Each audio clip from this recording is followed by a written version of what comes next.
Follow these steps to safely assemble your VanMoof S5 or A5.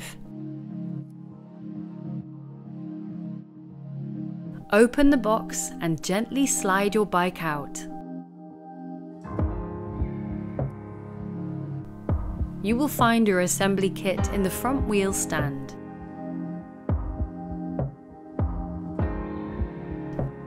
It contains a manual that shows all the steps needed to assemble your bike.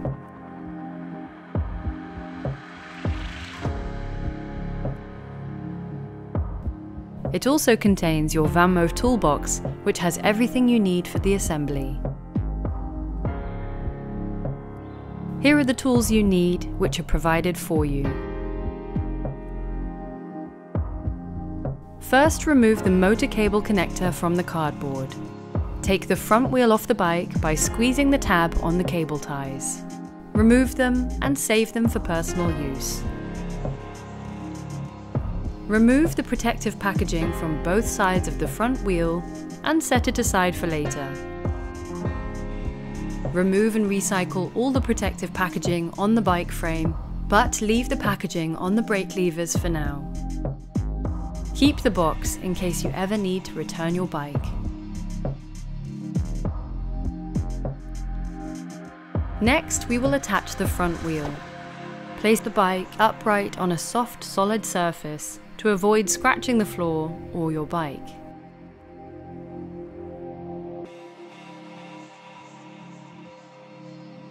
Place the front wheel in the front wheel stand and make sure the motor cable is on the right side and facing down. Don't squeeze the brakes while performing the next steps. Remove the plastic insert from the brake caliper. Carefully lift up the bike and guide the front fork onto the wheel. Make sure the brake disc slides between the brake pads in the caliper. Make sure the motor cable is facing all the way down so that the fork opening is unobstructed and it can securely fit on the wheel. Check that the brake disc is aligned with the brake caliper pads, with room for the wheel to spin freely. Next, you will need to take the 2 washers, 2 anti-theft nuts and wrench tool from your toolbox. The small screws will be used later.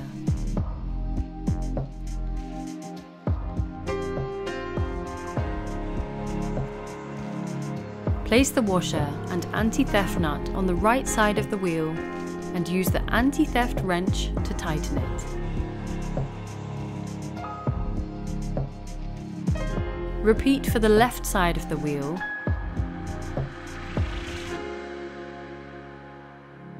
Then tighten each side again. The wheel should still be centered. Check both sides of the front fork. The anti-theft nut should sit in the center of the front fork slot. To connect the motor cable, you will need the 2 small screws, motor cable cover, and Allen key 3 from your toolbox. The motor cable must go around the back of the fork between the spokes and the fender stay. Align the arrow on the motor cable with the arrow on the connector and plug them together. Screw the loose middle part over the red thread until fully tightened. Push the motor cable connector into the fork leg and position the lower part of the cable in the notch in the front fork. Now slide the motor cable cover in from the front of the bike and hold it in place. Use Allen key 3 to secure the 2 screws into the motor cable cover. Tighten each again, just to be sure.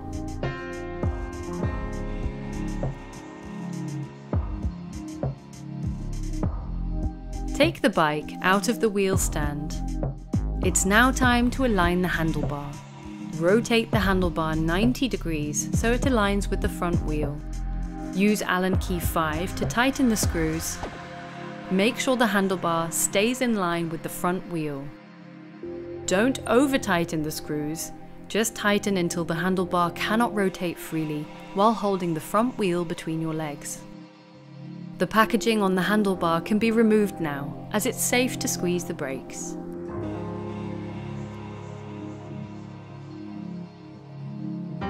Next, you need to attach the pedals. Identify the left pedal with an engraved L and the right pedal with an engraved R.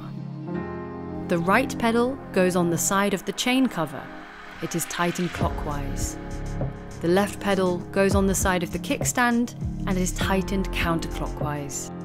The right pedal is different from the left pedal. It is important to install them in the correct crank to avoid damaging the parts. Take Allen key 6 from your toolbox. Stand next to the bike and use Allen key 6 to screw the pedals towards the front of the bike. Then tighten again.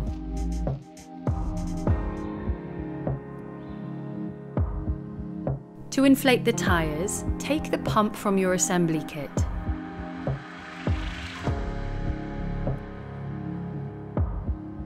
Inflate your tyres to 2.75 to 4.5 bar or 40 to 65 psi. Don't worry if you ever need a reminder, the recommended pressure is in your manual and written on the tyres. To adjust the saddle height, remove the rubber cap and loosen the screw using Allen key 5. Be aware that you can only adjust the height to a maximum of 200 mm. This means the saddle should not be higher than the markings on the seat post. Slide the seat to your preferred height. When properly adjusted, the saddle should be at hip height. There should be at least 2.5 centimeters or 1 inch between your crotch and the top tube. Use Allen key 5 to tighten the screw and put the rubber cap back on. Sit on the saddle, and when your foot is on the pedal all the way down, your knee should have a slight bend. You should be able to touch the ground with your toes. You will find the charger in your assembly kit. Plug it into a power socket. Open the rubber cover located between the rear stays and gently insert the charging plug into the charging port. When fully charged, the LED on the Gen 5 charger will change from red to green. Always carefully put the charging port cover back on after charging your bike.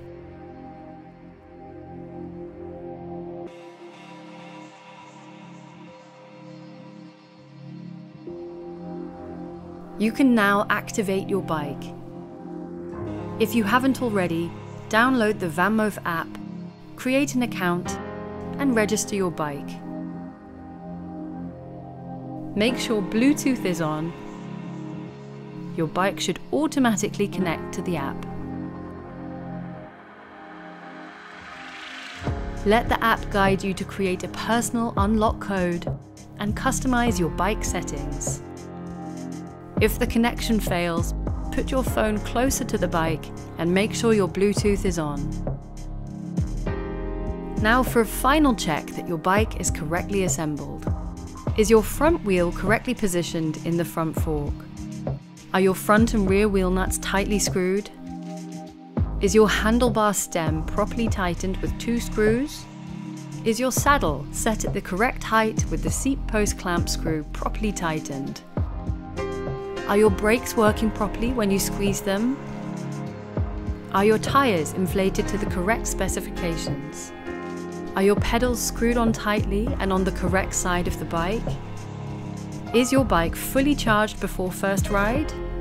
If you've ticked all the boxes, it's time to get riding. For more help, head to support.vanmoof.com.